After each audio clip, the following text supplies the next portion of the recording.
has issued an urgent evacuation advisory calling on all French citizens in Mali to leave the country immediately as security conditions collapse. Now, this marks one of the strongest warnings Paris has issued since relations with Mali's military junta began unraveling in 2021. And let me tell you, when former colonial powers begin airlifting their people out, it tells you everything that the level of instability African civilians have already endured for years. Now, let's break down exactly what's happening and what it means for Mali, for West Africa, and for us across the continent. Now, last week, France's foreign ministry issued a stark warning that avoid all travel to Mali. If you're already there, leave as soon as possible and use commercial flights. Don't attempt to travel by road.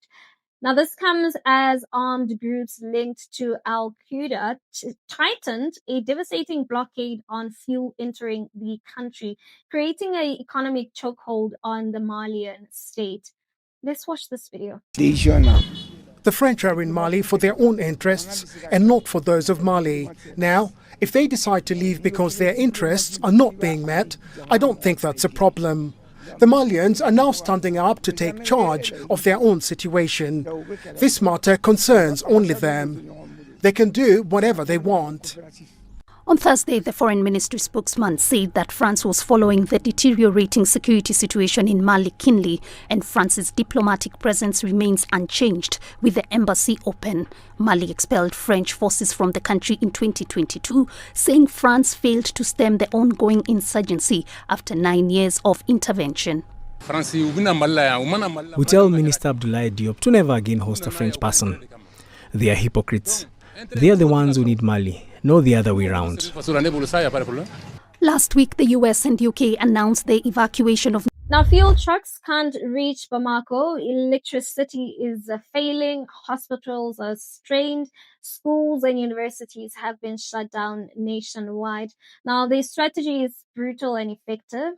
Cut off fuel supplies, strangle movement, and break the economy, as well as force the state into paralysis. And while global headlines focus on foreign nationals leaving, it is Malian citizens, ordinary families who are living through the disaster. And the African Union and the United Nations warn that Mali is approaching a full-scale humanitarian disaster. Now, what is happening in Mali right now is not a surprise. It is the predictable outcome of three forces colliding. Now, France leaving Mali is not a sign of respect for sovereignty. It's a sign that Mali has outlived its usefulness for now. And let's not pretend, right? For decades, France treated the Sahel as its backyard, military bases, political influence, economic penetration, resource pipelines, you name it, right? And when Mali pushed back, Paris didn't strengthen support for the people. It simply stepped back and issued warnings for their own nationals. And you see, Africa is always expected to bleed quietly, right? But the moment European lives are at risk, the alarms go off. And that is the colonizers' logic. And Malians are the ones paying for it. But we must also speak the truth about the junta, right? Colonial Guaida promised stability. Instead, the state is shrinking. Militants are expanding and children cannot attend school. Hospitals have no fuel. Women walk miles for water, and nationalism is not governance. Anti-French sentiment is not a development plan, and sovereignty means nothing if your people can't turn on a light. Mali is not an island, though. If it collapsed, the entire Sahel would shake. Nigeria, Burkina Faso, Guinea, Chad, northern Nigeria. This is a regional fire, and we're still arguing about who lit the match. And as Africans, we must be clear. We don't need France to save Mali. We don't need America to define the crisis. We don't need the UK to tell us when to evacuate. We need African solutions for African people.